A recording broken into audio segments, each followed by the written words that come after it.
What's up, fam? It's RJ Young. Nope, I'm not on a step mill. Today, I'm going to tell you about what I think the committee's top 4 teams are going to be in the college football rankings on Tuesday night. I'm also going to tell you why this 2017 Sooner offense is legit. Is destroying people. It's destroying the 08 team. You remember the 08 team? The one that went all the way to the national championship? The one with Heisman Trophy winner Sam Bradford on it? The one with Demarco Murray on it? Jermaine Gresham? This 2017 team, try saying that three times fast, is destroying that 08 team statistically. And I'm going to tell you in what ways after the bumper. If you're new to my channel or this is your first time here, consider hitting the like button and the subscribe button because I upload a video every single day and it's always OU football related, college football related, sports related. Alright, kinfolk, bumper. Just snap the damn ball, RJ. So we know that the 2017 OU offense is not just legit, it's awesome.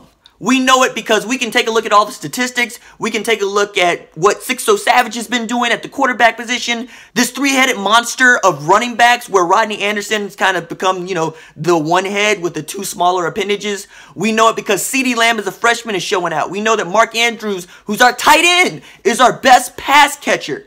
But we have some statistics to back that up. And the first one I want to talk about is the 600 yards of offense the Sooners are averaging per game, man. 600 yards of offense? Bro, that might be more offensive yardage than Kansas has mustered all season. And we're doing it in one game of football. And we can see that bear out. Against TCU, 6-0 Savage had 299 yards passing in the first half. Rodney Anderson had over 100 yards from scrimmage in the first half. This 2017 squad is legit, but it's not just that. It's that the 08 squad only averaged 547 yards. I know you're thinking maybe it's just 50 yards, but 50 yards, that's half a football field. Think about that. That's flipping the field. 50 extra yards a game, we would take that in a heartbeat. And this team is putting that 08 team to shame. We can see that the 2017 team is better than the 08 team at the quarterback position. You know, the same position where Sam Bradford won a Heisman Trophy in the same year of 08.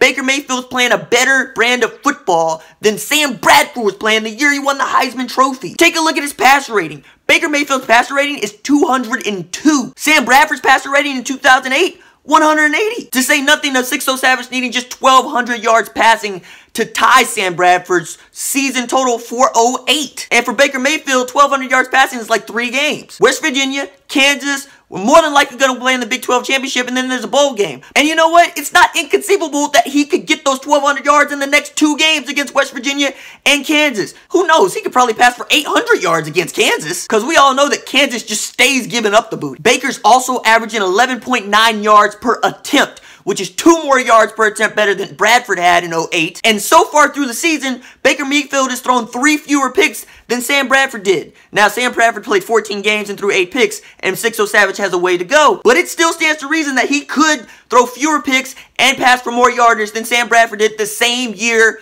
he won the Heisman Trophy. Which reminds me, give Baker Mayfield the Heisman Trophy. It's November, but nobody's going to come out of the woodwork to catch him. This is the best player in college football. Matter of fact, I can't wait for the Baker Mayfield Award shows to come around. He's going to win them all. He's going to win that walk-on trophy again. He's going to win the Davey O'Brien. He's going to win the Maxwell. He's going to win the Heisman.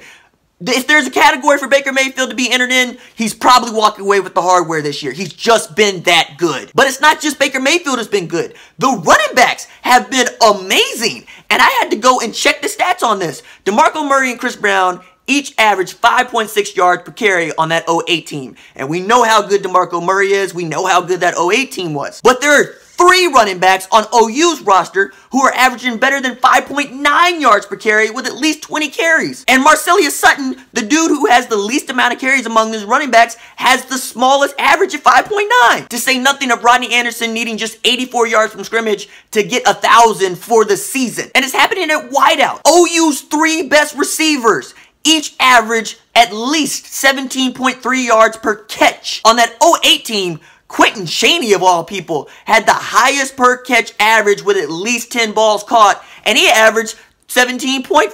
Look, the only category where the Sooners haven't surpassed the 08 team or don't have a chance to at least tie the 08 team in those statistics is points per game. That 08 team averaged 51 points per game. Average hanging half 100 on people for an entire season. But, you know, I guess this 2017 team is not that good because they're averaging just 44 points a game. My God, 44 points a game? 7 touchdowns touchdowns a game? My goodness, this team is wrecking people. So when everybody talks about OU's offense and how it's not really that good, they just play against trash teams, please, man.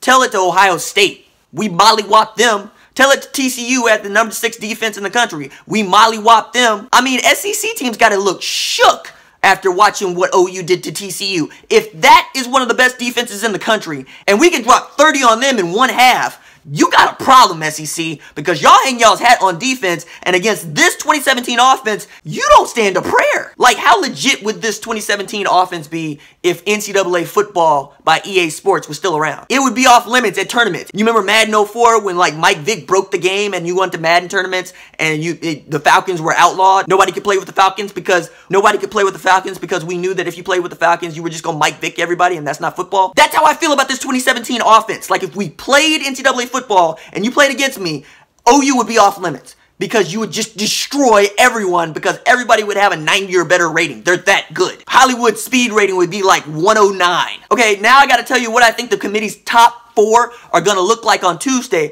But before that, I want to tell you about this sticker that I put on my Patreon. If you give me $5, you get the sticker. Shout out to Gonzo Strangelove, who's already rocking the sticker on his profile pic. Now, also, if you signed up for my newsletter, I just sent you the sticker.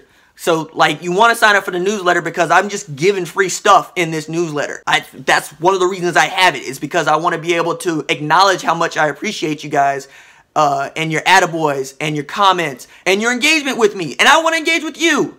You know that I hit you back in the comments. You know that I like living in the comments. You know that I like keeping it 100 with the football team. So if you're feeling inclined, give me $5 on Patreon so I can keep doing the live stream stuff like I did.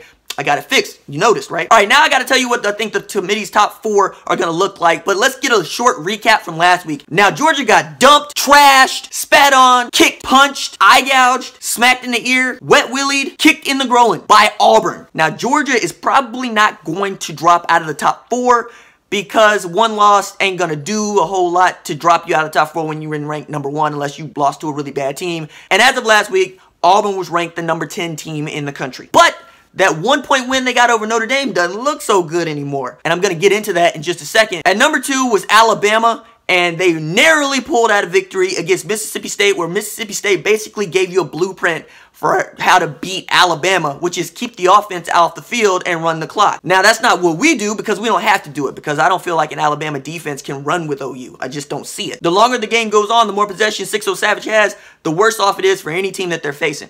However, they pulled out the win against Mississippi State, so that's to be counted. And number 3 was Notre Dame. Wait, that's impolite. I shouldn't be laughing at Notre Dame like that.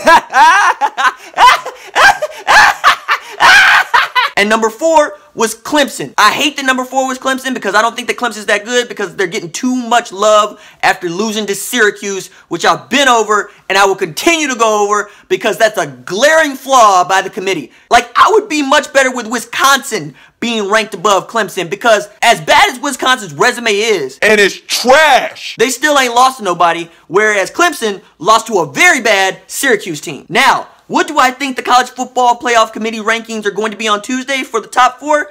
I think at number 1, they're going to have Alabama. Alabama's undefeated. Alabama got a good win against Mississippi State. And more importantly, they didn't lose like Georgia did. Georgia got mollywopped by Auburn. At number 2, I expect to see Oklahoma because Oklahoma has a quality win over the number 6 team in the country that was in TCU. We beat down one of the best defenses in all of college football, and we did it convincingly. And we were able to basically play conservative football in the second half because we knew that TCU couldn't do anything about this sledgehammer that we were slinging at. At number 3, I expect to see Miami because Miami basically put the people's elbow down on Notre Dame. I mean, they said it was Catholic versus convicts, but if you ask the Notre Dame football players what they saw, they'll just tell you they were black and they were wearing chains. Like, they got a thumping that they will never forget. Like, I don't think I've ever seen such a terrible whooping for a number 3 team in the country. The game was on during the OU game, so I watched the highlights, but the highlights looked like Ivan Drago was beating the hell out of Apollo Creed. Throw the damn towel! And Notre Dame was all like,